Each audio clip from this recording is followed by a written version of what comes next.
Good morning વિદ્યાર્થી મિત્રો, આજે આપણે ધોરણ 6 માં વિષય વિજ્ઞાન પ્રકરણ 3 રેશાથી કાપડ સુધી એનો અભ્યાસ કરીશું। વિદ્યાર્થી મિત્રો, ચોપડી, પેન્સિલ, શ્વાપોથી લઈને બેસો અને જ્યાં તમને પોઈન્ટ નોટ ડાઉન કરવાનું લાગે ત્યાં કરી લેજો। ના ખબર પડે તો રાઉન્ડ કરી રાખજો, જેથી જ્યારે સ્કૂલમાં આવો ત્યારે અથવા તમારા કોઈ સગવડથી પૂછી શકો છો। હવે રેશાથી કાપડ સુધી ઘણીવાર તમે વિજ્ઞાનમાં જોયું હશે, આપણે ઇનામ જીત્યા હોય કે કંઈ પ્રાઇઝ મળી હોય, બરાબર, કંઈ પ્રાઇઝ જે પણ મળી હોય ત્યારે તમે મમ્મી પપ્પા પાસે ખુશ થઈને કહેતા હોય છે, પપ્પા મને આ લઈ આપો, મમ્મી મને આ લઈ આપો। હવે જો તમે જેમ કે તહેવાર આવે દિવાળીનો, તો બધા નવા નવા કપડાં ખરીદે છે, બરાબર, મમ્મી પપ્પા સાથે જઈને બજારમાં જઈને આપણે અલગ અલગ કપડાં ગમતા ખરીદીએ છીએ। તો તમે જોયું હશે, જ્યારે દુકાનમાં જાઓ છો ને તો કાપડમાં તમે કલર જોતા હશો, અલગ અલગ કલર, પછી કાપડ બી જોતા હશો કે ભાઈ અમારે તો આ જોઈએ છે, એમાં તો આવું કાપડ જોઈએ છે। તો આ રીતે તમે જોયું છે। પછી શિયાળામાં જ્યારે તમે ઠંડીની ઋતુ હોય છે ત્યારે તમે ઊનના કપડાં, ઊનમાંથી બનેલા જે કપડાં હોય છે એ લેવા જતા હોય છે, મમ્મીની જોડે સાડીઓ લેવા જતા હોય છે દુકાનમાં, તો અલગ અલગ પ્રકારની સાડીઓ હોય છે। તો આ બધું આ જે કપડાં જે અલગ અલગ કલરના વેરાયટીમાં જે પણ જો એને તમે સ્પર્શ કરી જોજો કે બધાનો સ્પર્શ એક સરખો હોતો નથી। તો દરેક વિદ્યાર્થી હવેથી કોઈ પણ કપડાં હશે, કાપડ હશે, એનો સ્પર્શ આમ હાથ વડે કરી જોવાનું, એના પર હાથ ફેરવી જોવાનું, એનો સ્પર્શ દરેકે અનુભવવાનો છે। હવે દુકાનમાં આપણે જઈએ છીએ તો ધાબળા, ચાદર, ટેબલ ક્લોથ, ટુવાલ, આ બધી વસ્તુઓ હોય છે એ અલગ અલગ જુદા જુદા કાપડના બનેલા હોય છે। તમારી સ્કૂલની બેગ તમે જોઈ હશે, બરાબર, એ પણ અલગ પ્રકારના કાપડની બનેલી જોવા મળતી હોય છે। એ સિવાય સુતરાઉ, ઊન, રેશમી અને સિન્થેટિક, આ બધા અલગ અલગ પ્રકાર છે। તો આપણે પહેલો મુદ્દો છે કાપડમાં વિવિધતા। હવે કાપડમાં વિવિધતા એટલે શું? તો તમે એક પ્રવૃત્તિ છે, એ પ્રવૃત્તિમાં ધ્યાન આપો, પાના નંબર 18 ઉપર। તો એ પ્રવૃત્તિમાં છે કે કોઈ દરજી હોય, તમારી આસપાસ દરજી તો હશે, તે સિલાઈ કામ કરે એટલે ત્યાં અલગ અલગ પ્રકારના કાપડ આવતા હોય, તો એમાંથી તમારે જે બધેલા ટુકડા હોય ને, દરજી કાપડ સીવે જે કટિંગમાં નક્કામાં કાઢ્યા હોય એમાંથી તમારે થોડાક લઈ લેવાના છે અને એનો સ્પર્શ કરવાનો છે। તો દરજીને પણ તમે પૂછી શકો કે આ કાપડ કયું છે, જેમ કે સુતરાઉ, રેશમ, ઊન, સિન્થેટિક, એવા અલગ અલગ પ્રકારના નામ હોય છે। તો તમે દરજીને પણ પૂછી શકો છો અને એને સ્પર્શ કરીને તમે આ કાપડ વિશે માહિતી મેળવી શકો છો। હવે આ બધા જે અલગ અલગ કાપડ બને છે તો કઈ રીતે અલગ અલગ બને છે, બરાબર, અને કોઈ કાપડ એકદમ સરળ દેખાતું હોય છે, તે કઈ રીતે બનતું હશે? તમે ક્યારેક નાના ટુકડાને નજીકથી જોવા પ્રયત્ન કરજો કે કઈ રીતે બન્યો છે, તમને કદાચ વિચાર આવે અને તમે કાપડને જુઓ। હવે બીજી પ્રવૃત્તિ એના પછીની નંબર 2 છે, ધ્યાન આપો કે કોઈ સુતરાઉ કાપડનો એક ટુકડો લો, એ ટુકડાને તમે કિનારીના છેડેથી એક દોરા જેવો તાંતણો છે એને ખેંચીને બહાર કાઢી લો। હવે આકૃતિમાં બાજુ જુઓ, પાના નંબર 19 ઉપર જે ખેંચેલો તાર બતાવે છે અને કાપડમાંથી ખેંચતા પણ બતાવેલો છે। તો એ દોરો જે હોય એને જો ના નીકળે તો તમે સોય કે પિન વડે સેજ ટચ કરીને ઊંચો કરશો તો પણ નીકળશે। હવે એને તમે જોજો, એ જે બધા દોરાઓ છે ને, તો એ બધા એવા અલગ અલગ દોરા હોય છે, પણ એને એવી ગોઠવણ કરવામાં આવે જેથી કાપડ બને છે। તો આ જે રેશા છે, આ જે દોરા છે, એ રેશા છે, એના વિશે આપણે અભ્યાસ કરશું કે રેશા, તો આ જે રેશા છે ને ઇંગ્લિશમાં આપણે ફાઈબર તરીકે પણ ઓળખીએ છીએ। હવે સુતરાઉ, હવે નીચે જુઓ પ્રવૃત્તિ નંબર 3, એમાં જુઓ સુતરાઉ કાપડમાંથી એક તાંતણો બહાર કાઢવાનો છે અને આપણે એને ટેબલ પર મૂકીશું। પછી એ તાંતણામાંથી એક છેડેથી પકડી અંગૂઠા વડે અને એને આપણે બીજા છેડા સુધી નખ વડે આમ ઘસશો તો તમે જોજો એની અંદર જે તાંતણાઓ હશે ને એ અલગ અલગ છૂટા પડશે, કેમ કે નખથી જ્યારે આપણે એની પર ઘસારો આપીશું એટલે છૂટા પડે છે. તમે ઘણીવાર જોયું છે કે મમ્મીને સોયને દરજીને પણ જોયું હશે સોયમાં દોરો પરોવતા, તો એ જલ્દી નથી થતું. કેમ કે જે દોરો હોય છે ને એ નાના નાના રેસાઓથી બનેલો છે, એટલે જ્યારે આમ છૂટા પડી જાય એટલે જલ્દી સોયના નાકામાં દોરો પરોવાતો નથી અને થોડી તકલીફ પડે છે. તો એ જે નાના નાના રેસા જે તાંતણા છે એને આપણે રેસા કહીએ છીએ. એ બધા રેસા નાના નાના રેસા ભેગા થઈને એક દોરો સૂત્રાવ બને છે. હવે કાપડના તાંતણામાંથી કાપડ જે છે એ આ જે તાંતણાઓ છે એના રેસામાંથી બને અને એ જે બધા રેસાઓ છે એમાંથી આ કાપડ બને છે. તો આ રેસા ક્યાંથી આવે છે? તો રેસા તો આપણે સૂતર, શણ, રેશમ, ઊન એવા કેટલાક જે રેસા છે એ વનસ્પતિ અને પ્રાણીઓમાંથી મેળવવામાં આવે છે. તો આ રેસા પ્રશ્ન પૂછાય કે ક્યાંથી મેળવાય છે કે ક્યાંથી આવે છે? તો સૂતર, શણ, રેશમ અને ઊન આ જે વનસ્પતિ અને પ્રાણીઓના રેસા છે એમાંથી આપણે મેળવીએ છીએ. હવે આ જે આપણને મળે છે ને એને કુદરતી રેસા કહેવામાં આવે છે. સૂતર અને શણ, જે શણ નથી ને શણની ઠેરીઓ પણ આવે છે, શણના કોષ પણ આવે છે, શણની ઘણી બધી વેરાયટી હોય છે, અલગ અલગ વસ્તુઓ સૂતરની પણ હોય. તે બધા જે વનસ્પતિમાંથી મળે છે એ રેસાના ઉદાહરણ છે. તો કુદરતી રેસામાં આપણે આ લખશું. હવે રેશમ એ પ્રાણીમાંથી મળતા રેસા છે. ઘેટાં અને બકરાની જે રૂંવાટી હોય છે ને એમાંથી જે ઊન મેળવવામાં આવે છે, સસલા, યાક, ઊંટના વાળમાંથી પણ આ રેશમ મેળવાય છે. બીજું, રેશમના જે કીડા હોય છે ને એ કીડાના કોસેટોની જે હોય છે કોસેટોમાંથી આપણને રેશમના રેસા મળે છે અને એમાંથી રેશમી કાપડ બને છે. હજારો વર્ષ સુધી કાપડ બનાવવા માટે ફક્ત કુદરતી રેસા જ આપણે વાપરતા હતા. હવે બીજું, હવે અહીંયા જુઓ એક બુજોનો પ્રશ્ન છે કે બુજોએ મ્યુઝિયમમાં દેખાડ્યું છે એવી વસ્તુઓ જોઈ એમાં યોદ્ધાઓ પહેરતા હતા એવું જાણવા મળ્યું. તો કોઈ પ્રકારના રેસામાંથી બનાવાય છે કે કેમ? તો પહેલા તો જે બખ્તર હતું એ ધાતુમાંથી બનાવવામાં આવતું હતું. હવે પ્રાણી સ્ત્રોતમાંથી ન મળતા હોય એ બધા રેસા છે ને એને આપણે સિન્થેટિક રેસા કહીએ છીએ કે જે આપણને પ્રાણી કે વનસ્પતિમાંથી મળતા નથી. એને એ રાસાયણિક પદાર્થોમાંથી બનાવીએ છીએ તો આ રેસાને આપણે સિન્થેટિક રેસા કહીએ છીએ. સિન્થેટિક રેસા એટલે કે પોલિએસ્ટર, નાયલોન, એક્રેલિક વગેરે. હવે કેટલાક વાનસ્પતિક રેસાઓ વિશે અભ્યાસ કરીશું. વાનસ્પતિક એટલે વનસ્પતિમાંથી મળતા. તો આ વાનસ્પતિક રેસાઓમાં પહેલો છે કપાસ એટલે કે કોટન. તો એ કોટનમાં તમે જો ઘણીવાર તમારા ઘરે મંદિરમાં જ્યારે દીવા થતા હોય ને એની જે દિવેટ હોય છે ને એ દીવા કરવા માટે જે વાટ એની દિવેટ એ કપાસ કે રૂમાંથી બનતી હોય છે. પછી તમારા ઘરે જે સુશોભિત વસ્તુઓમાં મીન્સ ગાદલાઓ વાપરતા હોય છો રજાઈ ઓઢવા માટે અને ઓશિકા, આ બધામાં શું હોય છે? રૂ. તો એ રૂ શેમાંથી મળે છે? કપાસમાંથી.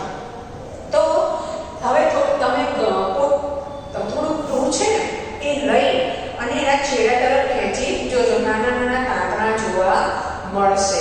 તો આ કપાસ, આ રૂ ક્યાંથી આવે છે? તો તમે આકૃતિમાં જુઓ, કપાસના છોડનું ખેતર બતાવેલું છે. તો આ જે છે તો એ જ્યારે રૂ છે એમાંથી જે નાના નાના તાંતણા છે એ કપાસના રેસા છે અને આ કપાસ એ ખેતરમાં ઉગાડવામાં આવે છે. તો ખેડૂતો આ કપાસનો કાળી જમીન અને ઉષ્ણ તાપમાન મળે એટલે ઉષ્ણ એટલે થોડું ગરમ તાપમાન હોય એ જગ્યાએ ઉગાડે છે. હવે કેટલાક રાજ્યોના નામ છે જેમ કે મહારાષ્ટ્ર, ગુજરાત, ત્યાં કપાસની ખેતી થાય છે. તો આપણા ભારત દેશના આ બીજા ઘણા રાજ્યો છે એમાં ખાસ આપણે મહારાષ્ટ્ર અને ગુજરાતમાં કપાસની ખેતી કરવામાં આવે છે એટલે કે સુતરાઉ કાપડ આપણે મેળવીએ છીએ એમાંથી. હવે જે કપાસના છોડ ઉપર જે ફળ આવે છે ને એને જીંડવા કહેવાય છે. શું કહેવાય છે? જીંડવા.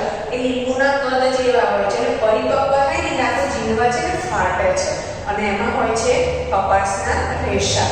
હવે આ કપાસનું ખેતર જોયું હોય તો તમે આ રીતે જુઓ, જ્યારે જીંડવા ફાટીને કપાસ નીકળ્યું હોય ને પછી જ્યારે એ ખેતરને તમે જુઓ ને તો જાણે બરફથી છવાયેલું કોઈ પર્વત હોય કે કોઈ જગ્યા હોય ને એવું તમને લાગશે. હવે આ જીંડવામાંથી રૂ વડે આને જે જીંડવા છે એમાંથી આ રૂને હાથ વડે કાઢવામાં આવે છે.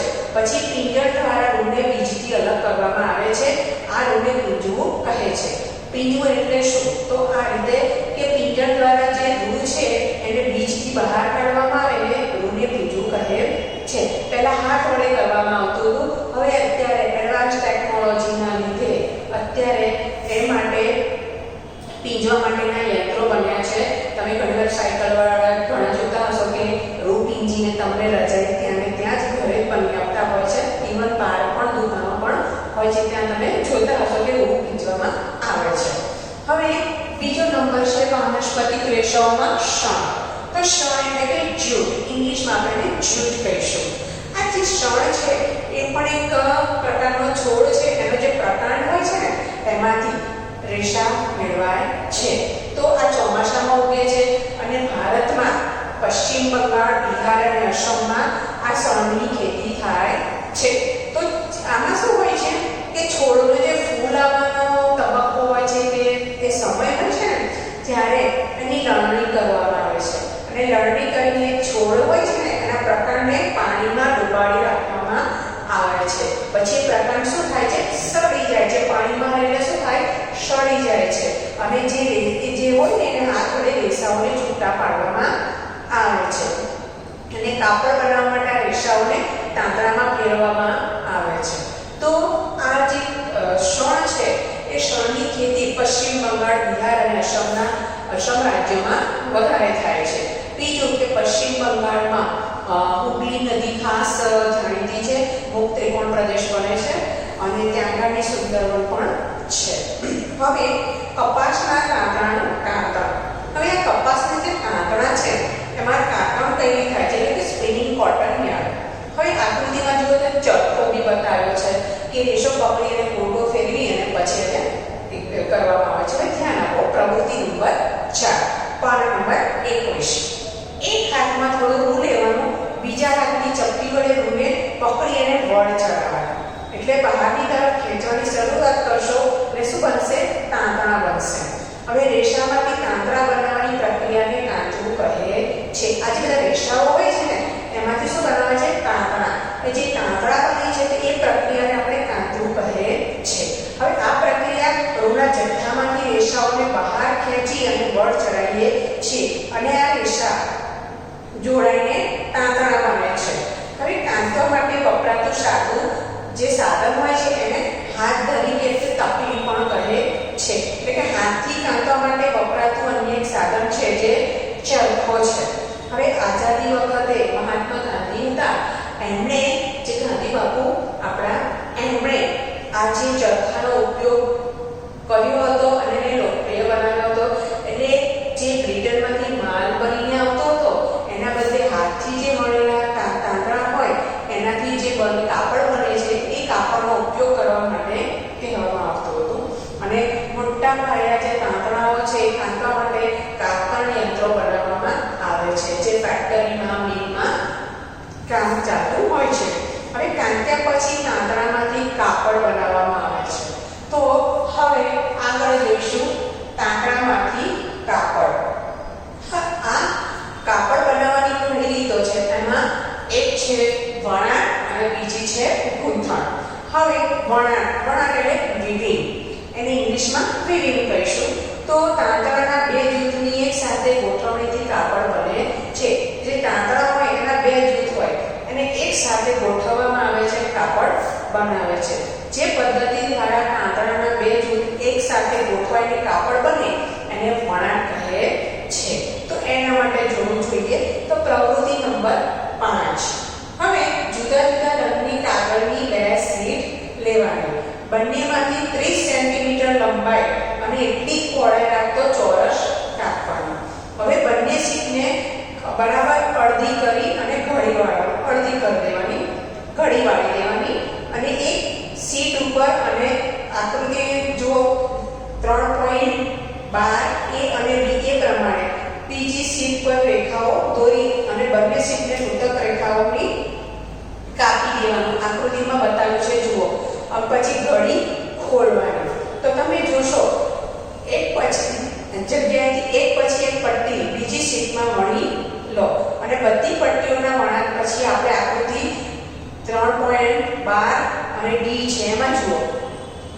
એમાં તમે જોયું છે કલરિંગ છે, બે અલગ અલગ કલરિંગ શીટ છે. તો એ જે છે એ પ્રમાણે બનશે.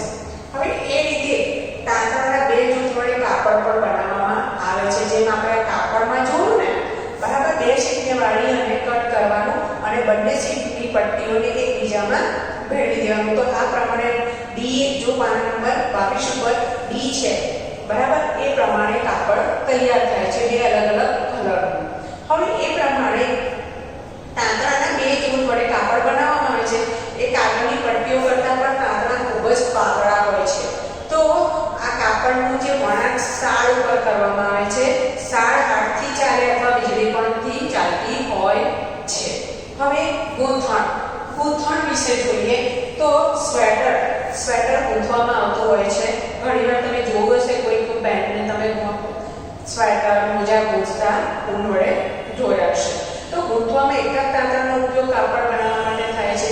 તો ઘણીવાર તમે જોયું હશે મોજામાંથી એક તાંતણો ખેંચો ને તો ખેંચાતો જ જાય ને આખું કાપડ ઉકેલાતું જાય છે.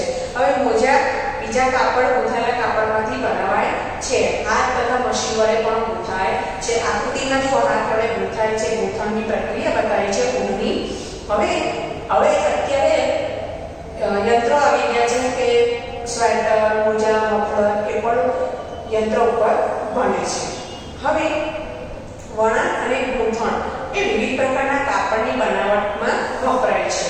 તો કપડાનો ઉપયોગ પણ વિવિધ પોશાકમાં પણ કરીએ છીએ. હવે તમે જોયું કે નીચે જુઓ પ્રશ્ન છે કે નાળિયેરના બહારના આવરણવાળા રેશા બનેલા હોય છે. આ રેશાઓ સામાન્ય રીતે સાડા માટે વપરાય છે. તો તમે જો નાળિયેરના રેશાને છે ને આપણે દોરીની કાથીની દોરીઓ આવે છે, પછી એના નાના કાથીના જે પગ ગુંછણિયા બને છે. તો આ જે નાળિયેરના રેશાઓમાંથી આ બધી વસ્તુઓ ઘર વપરાશની બને છે. હવે આપણે આગળ જોઈશું કાપડનો ઇતિહાસ, હિસ્ટ્રી ઓફ ક્લોથિસ. હવે પહેલાના સમયમાં કાપડ જે છે બરાબર, તો એ કાપડનું કંઈ પહેલા નહોતા બન્યા.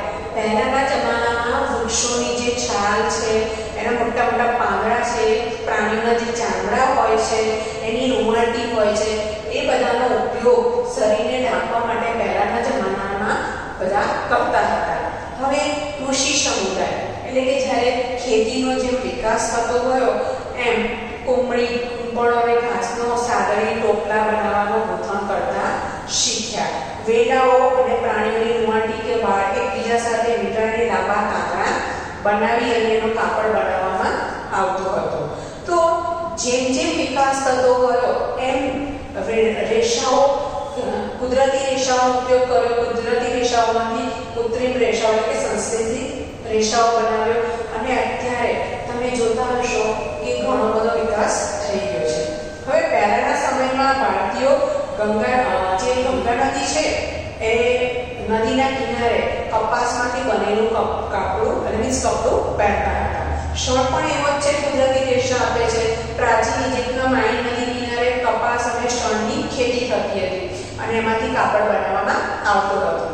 હવે એ પહેલાના જમાનામાં કે સિલાઈ કે તો એટલી બધી વિકસિત નથી કે હતું નહીં. તો એ લોકો શું કરે, જે શરીરના વિવિધ ભાગોની ફરતે કાપડ વડે ફક્ત ઢાંકતા હતા અને એક જે કાપડવાળા વીંટાળેલી શરીરની ફરતે એની અલગ અલગ રીતો વાપરવામાં આવતી હતી. પછી સીવવાની સોયની શોધ થઈ અને એ સોયથી પછી કાપડને સીવવા માંડ્યા અને કપડાને સીવી અને કાપડ બનાવવાની શરૂઆત થઈ. હવે આ સીવેલા કપડાઓ તમે અત્યારે ઘણી બધી વિવિધતામાં જોવા મળે છે. પહેલા સાડી, ધોતિયું, લુંગી, પાઘડી એ સીયા વગરના કાપડના ટુકડા વાપરવામાં આવતા હતા અને જેમ ખોરાકમાં વિવિધતા છે એમ કાપડમાં પણ વિવિધતા જોવા મળે છે. કાપડ અને પહેરવેશમાં પણ વિવિધતા જોવા મળે છે. ભારત દેશમાં તમે અલગ અલગ જગ્યાએ જાઓ, અલગ રાજ્યોમાં જાઓ, ત્યાં પણ પહેરવેશ પણ અલગ હોય છે અને ખોરાક પણ અલગ અલગ જોવા મળે છે, એટલે કે વિવિધતા જોવા મળે છે. હવે વિદ્યાર્થી મિત્રો, સ્વાધ્યાયમાં બધાનું ધ્યાન પાછળ જુઓ, પાના નંબર 24 ઉપર પ્રશ્ન 1 કુદરતી અને સિન્થેટિકમાં વર્ગીકૃત કરો. તો તમારે પ્રશ્ન લખી કુદરતી અને સિન્થેટિક બે ભાગ પાડવાના છે. તો પહેલું કુદરતી છે, એમાં ઊન, સૂતર અને રેશમ અને શણ, આ બંને શેમાં આવશે? કુદરતીમાં આવશે. અને નાયલોન, પોલિસ્ટર આવશે સિન્થેટિકમાં. બે ભાગ પાડી અને લખવાના છે. પછી પ્રશ્ન 2 નીચેના વિધાનો ખરા છે કે ખોટા? તો એ તાંતણા રેશમમાંથી બનાવાય છે. જો ખરા ખોટામાં ધ્યાન આપો, તાંતણા રેશમમાંથી બનાવાય છે. તો રેશમમાંથી બનાવાય ખોટું છે. એવું નથી કે રેશમમાંથી બને છે. કાંતવું એ રેશાની બનાવવાની ક્રિયા છે, સાચું. નાળિયેરની બહારનું આવરણ એ શણ છે, ખોટું. કપાસમાંથી બીજ દૂર કરવાની ક્રિયાને પિંજણ કહે છે. તો આપણે આગળ મેં તમને કપાસ વિશે જે કહ્યું હતું એમાં જે છે તો એ શું છે? બીજને કપાસના બીજમાંથી દૂર કરવાની નહીં, પણ કપાસના બીજમાંથી રૂ બહાર કાઢવાની ક્રિયાને પિંજણ કહે છે, ખોટું. તાંતણાના વણાટથી કાપડ બને છે, સાચું. વનસ્પતિના પ્રકાંડમાંથી રેશા બને છે, રેશમ કે ખોટું છે. પોલિસ્ટર એ કુદરતી રેશા છે, તો એ ખોટું. હવે વિદ્યાર્થી મિત્રો, જે સ્વાધ્યાયના પ્રશ્નો છે 1 2 3 4 5 6 એ કરવાના છે અને સ્વપોથીમાં પણ પ્રશ્નોના જવાબ તમારે લખવાના છે. ના ખબર પડે તો પેન્સિલ વડે ગોળ રાઉન્ડ કરીને રાખશો, જેથી પછી પૂછી શકો છો.